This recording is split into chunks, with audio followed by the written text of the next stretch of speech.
So let me piece yourself back together now. What's your vision?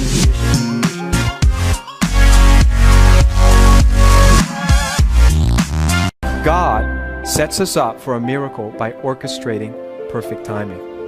It's up to us to open our eyes and believe. Gil Broussard has made a very bold prediction that Planet X's next flyby will be at Passover 2016. And he's actually calculated all of its orbit and given all these dates. And he's as deeply studied and researched in this area as anybody I know. So I just put that up there, and time will tell if he's right. He bases this on an average orbit of about 320 to 330 years per revolution of Planet X. And he predicts actually very boldly that on the 23rd of March 2016 we will have a close flyby of Planet X. Not far away. So something is coming. There will probably be a scientific explanation for every disaster that will happen in the book of Revelation. And as it was in the days of Noe, so shall it be also in the days of the Son of Man. They did eat, they drank, they married wives, they were given in marriage until the day that Noe entered into the ark, and the flood came and destroyed them all. Let's go to Noah's flood. I think you're going to be very surprised by this. I believe all the fuel that we pump into the cars, it's a reminder of Noah's flood. Millions of dead organic material buried suddenly form fossil fuel. So for all the people who say, I don't believe the Bible, I don't believe it happened, you're pumping it into your car every day. It's amazing, isn't it? In Genesis chapter 7, in the 600th year of Noah's life, this is what people don't know.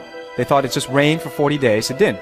Number one, it says, God said, all the fountains of the great deep were broken up, and the windows of heaven were open. It's an interesting phrase. It's not just that it rained. Something broke apart in the heavens, and something broke apart in the earth's crust. And the waters prevailed on the earth 150 days. Gives us a clue to something. And by the way, most things happen not once. Almost nothing in the Bible happens once. So everything that happens here is a prelude to something else. Only in Noah's flood, God promised never going to flood the whole world in the same way. Yet everything usually happens twice. So these details here, they'll be handy in the end times. 150 days. Because guess what? Book of Revelation also says one of the trumpet judgments will last 5 months. 5 months is 5 times 30 days, 150 days. Jewish calendar days are 30 days a month. Very interesting. There's parallels between Genesis and Revelation all the way through. The Bible is saying the flood was not mere rain for 40 days. It says the canopy of water that was ruptured from above. The firmament separated the waters from the waters in Genesis. There was water above. And that was ruptured, and then it all broke apart and fell down. The earth's crust was also ruptured from below. And 150 days later, the waters receded. Well, how is that possible? Well, if you map out Planet X's orbit, it seems that Planet X has an orbit that crosses the Earth's orbit twice in a period of 150 days. So you see, point 1 is the Sun, point 2 is the first crossing of the Earth, point 3 is the second crossing as it leaves the solar system. So here's a scenario that may explain Noah's flood. Planet X crosses the Earth's orbit, and then each encounter brought debris and meteors upon the Earth. So here's the first flyby. On the second Passover, 3000 BC, remember Passover is the only feast where if you missed it, God gave you grace, you can celebrate it a second month, the month later. Well, Noah recorded that on the second Passover, 3000 BC or 5,000 years ago, the waters broke from above the heavens. Well, a meteor shower would have done that.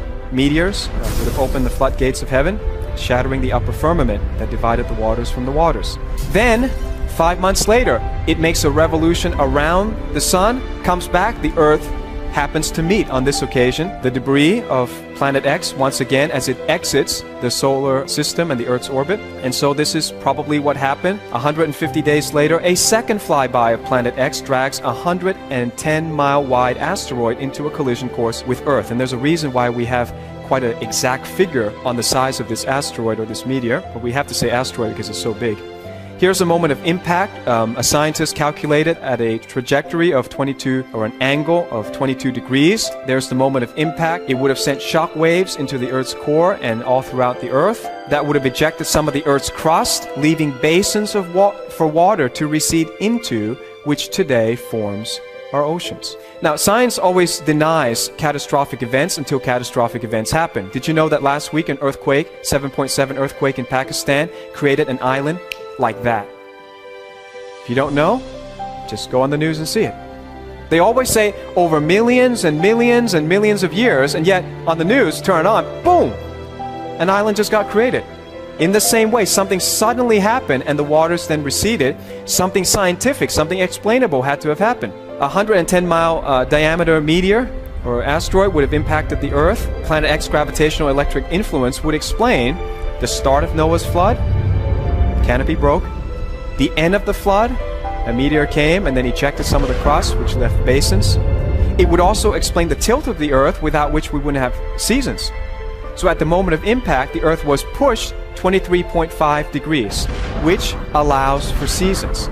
I always believe in the beginning of the Earth. Now we got seasons, winter, summer, and all that. And it would have also cracked the Earth into tectonic plates. Does the Bible talk about this? Yes, it does. Isaiah 24, verse 19 and 20. Behold, the Lord makes the earth empty and makes it waste, distorts its surface. The earth is violently broken. The earth is split open. The earth is shaken exceedingly. The earth shall reel to and fro like a drunkard and totter like a hunt. That sounds like the Earth's 23.5 degree tilt. Planet X could provide a scientific explanation for all these things we observe. The Earth's crust is definitely cracked like an eggshell into tectonic plates. What we see on the globe is not exactly the plates. Underneath, they're all cracked. Now, one problem a scientist had with this was that if such a large impact had occurred, the amount of heat that would have been generated would have wiped out all life. That's just the physics of it. And so this person who didn't believe the Bible challenged this other scientist who believes the Bible and says, well, you got a heat problem. It's just impossible that this happened 5,000 years ago. He says, well, how about this? What if the entire surface of the planet was covered in water? Isn't water a perfect conductor of heat? Would have absorbed all the heat. In fact, I saw on the news today, global warming scientists, because they're having a real hard time now explaining global warming. They're saying, oh, well, the ocean is such a good conductor of heat. Global warming is happening. We are responsible, but the oceans have absorbed all the heat. The miracle was the perfect timing. He says, get in the ark. The meteor shower came. Planet X could have passed by. Maybe that's the gravitational force that pushed all these meteors in Noah's way. He got in the ark. He was safe. Then it came. Then the big meteor that helped the waters to recede came at the moment where the entire earth was covered with water, absorbing most of the shock, most of the heat. Amazing? God is amazing. His miracles usually involve perfect timing. Now, the question remains, is there any evidence of such an impact? Well, I'm going to show you something that you will never forget. Most truths are staring at us in the face. It's right in front of our eyes, but we don't know it's there until somebody points it out to us. So I'm going to point it out to you, the evidence of this impact. It's called the Gulf of Mexico. This is a perfect circular crater left by an impact of an asteroid. Does that look like a perfect circle to you? Pretty much for geography.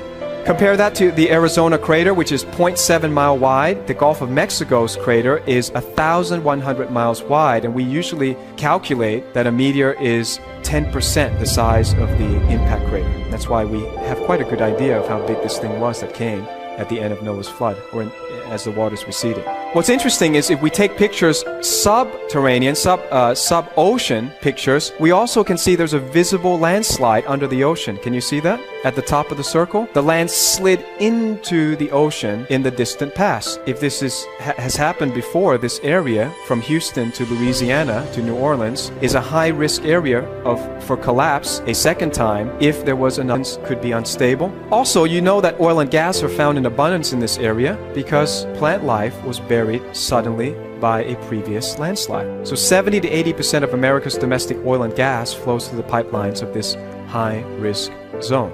Now, the shock waves were sent around the world. Is there any evidence of that? Sure there is. It caused an uplift on the other side of the planet. It's called the Himalayan mountain range. Take a look at it. It's a perfect curve. It's the same curve as the Gulf of Mexico sent to the other side. In other words, Himalayans were formed in a matter of seconds. Number two, it also means the highest peaks of the Himalayas did not exist at the time of Noah's flood. So a lot of people like to argue and say, well, how much would it have to rain to reach all the way to the top of Mount Everest? Well, excuse me, there was no Mount Everest. Amazing. God has an answer to everything. And it's right there. It's staring you in the face. Next time you look at the globe, it's all there. But I'll take you even further. This is a NASA satellite map of gravity. Did you know that gravity is unevenly distributed on the Earth? You are slightly heavier in Asia. That's why we have to eat rice and not pasta. You're slightly heavier in Asia because the land density is greater.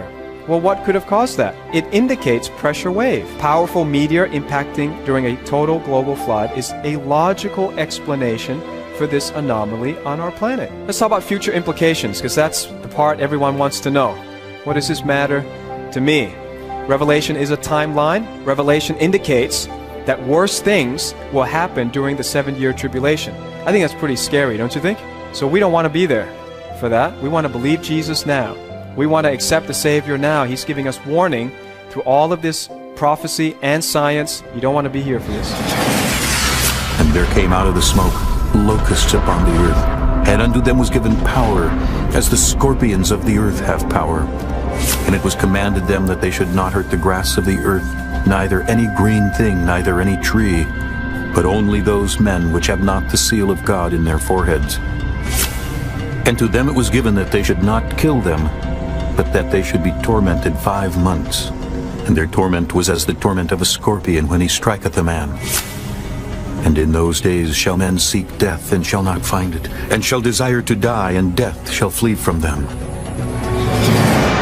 For the Lord himself shall descend from heaven with a shout, with the voice of the archangel, and with the trump of God.